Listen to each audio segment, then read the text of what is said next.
Boa noite. São Paulo, 31 de março de 2020, aproximadamente 11 horas da noite. Este é mais um episódio do Nicoleles Night News. Eu sou Miguel Nicoleles e hoje, evidentemente, eu tenho a oportunidade de fazer um episódio que eu jamais imaginei fazer nessa série que começou há pouco mais de 10 dias. Como vocês sabem, por estarem acompanhando essa reativação do meu canal aqui do YouTube, desde o início dessa nova série do Nicoleles Night News, eu bati na tecla da necessidade imperial do Brasil criar um comando centralizado para combater a pandemia, que pudesse atacar as diferentes dimensões,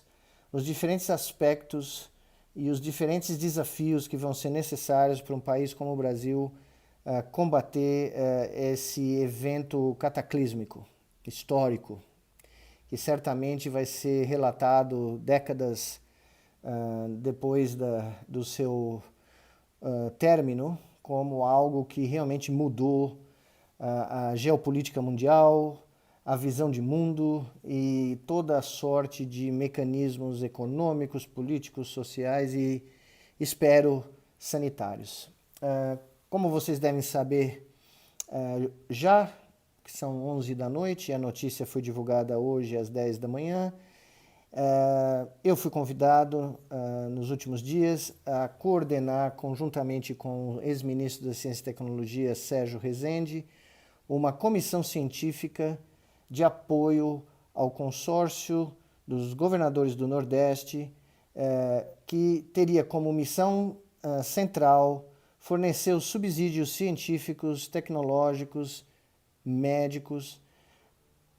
para esse grupo de governadores de 9 estados poderem ter toda a informação atualizada, precisa, para que políticas públicas tomadas por o consórcio pudessem ser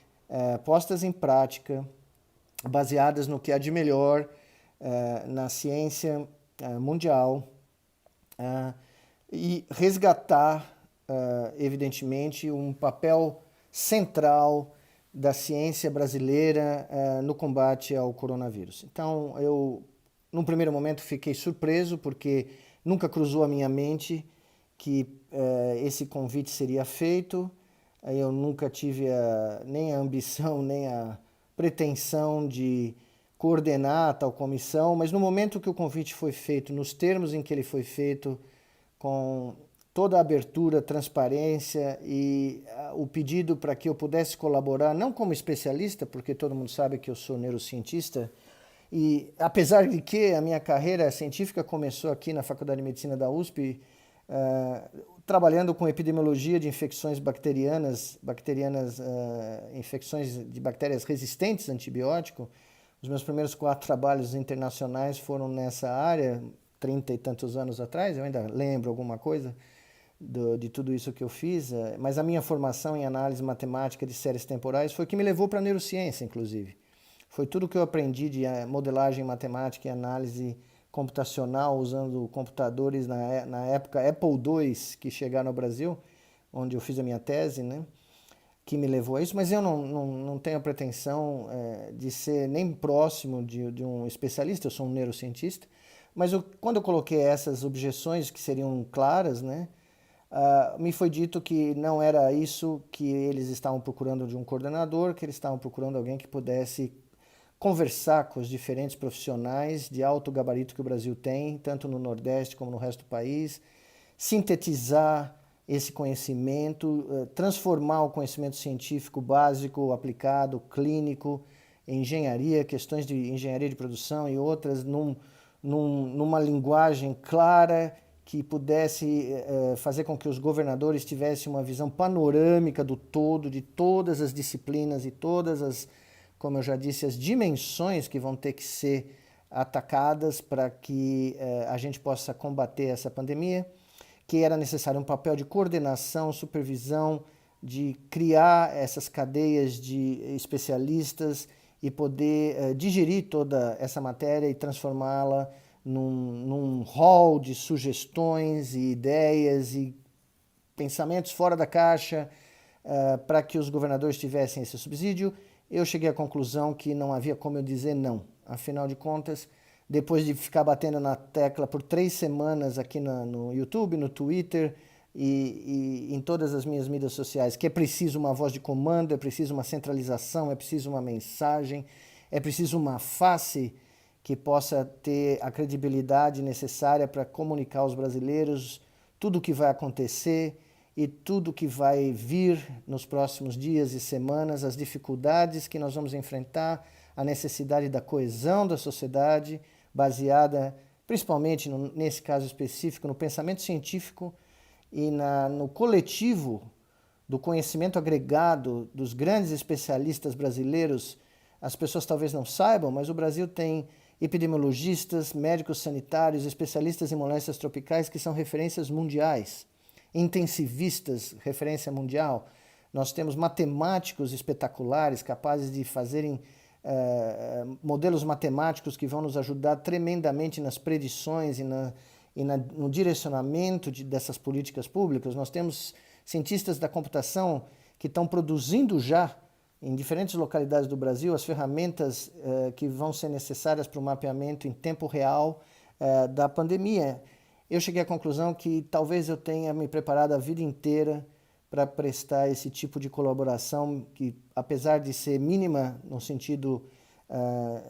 científico, ele pode vir a ser útil. Então, são 40 anos de uma carreira científica que talvez tenham me preparado para esse momento. Eu agradeço demais o convite do governador Rui Costa e do consórcio dos governadores do Nordeste, de depositar essa confiança em mim e, juntamente com o ex-ministro Sérgio Rezende, vamos evidentemente fazer o melhor que nós possamos para contribuir e oferecer tudo aquilo que esses gestores públicos precisam. Essa é a primeira notícia do Nicoleles Night News de hoje. E eu queria hoje fazer um programa mais curto. Foi um dia muito longo, as emoções foram muito grandes, eu estou digerindo uma quantidade de informação gigantesca. Eu gosto muito disso, mas foi um dia realmente exaustivo. Nós hoje atingimos outros patamares mundiais muito assustadores dos números. Tivemos a liberação dos modelos matemáticos usados pela Task Force da White House nos Estados Unidos para prever o impacto dessa pandemia nos Estados Unidos, que fez com que o presidente Trump mudasse completamente de ideia rapidamente lá, porque ele sentiu o tamanho do drama que vai afligir os americanos, com uma mortalidade prevista no mínimo de 100 mil americanos nos próximos meses, que pode chegar a quase 1 milhão de vítimas fatais. Nós ainda continuamos com uma dicotomia terrível aqui no Brasil e que precisa ser dirimida, porque, como eu falei, sem um comando central, sem uma voz única, homogênea, clara, transparente e objetiva, é muito difícil combater uma guerra das proporções que nós vamos ter nas próximas semanas aqui no Brasil. De qualquer forma, eu gostaria de deixar vocês com o pensamento que para mim é reconfortante. Eu me senti mais aliviado hoje ao perceber que ainda existem gestores públicos no Brasil que acreditam na ciência. E eu tenho plena confiança, plena certeza que os meus colegas cientistas brasileiros, valorosos cientistas brasileiros, que sobreviveram a todos os cortes de verba, todas as humilhações, todos os desserviços que foram realizados nos últimos 3 ou 4 anos para a ciência e tecnologia brasileira, que esses valorosos colegas brasileiros vão se unir, como já estão se unindo, e vão prover os brasileiros das ferramentas, do conhecimento e das sugestões necessárias para o Brasil conseguir combater essa tsunami que se aproxima aí das nossas praias, literalmente. Então, eu queria agradecer a todos esses cientistas que vão colaborar conosco, já estão colaborando. Outros, nós estamos completamente abertos a qualquer tipo de colaboração. Vamos divulgar todos os nossos resultados, vamos compartilhar tudo que for produzido pela comissão. E eu novamente gostaria de deixar, talvez pela primeira vez em vários dias, essa mensagem de otimismo com todos vocês que estão aí em quarentena. A ciência brasileira está definitivamente nas trincheiras de luta contra o coronavírus. E eu acredito nesse exército científico, piamente. Boa noite.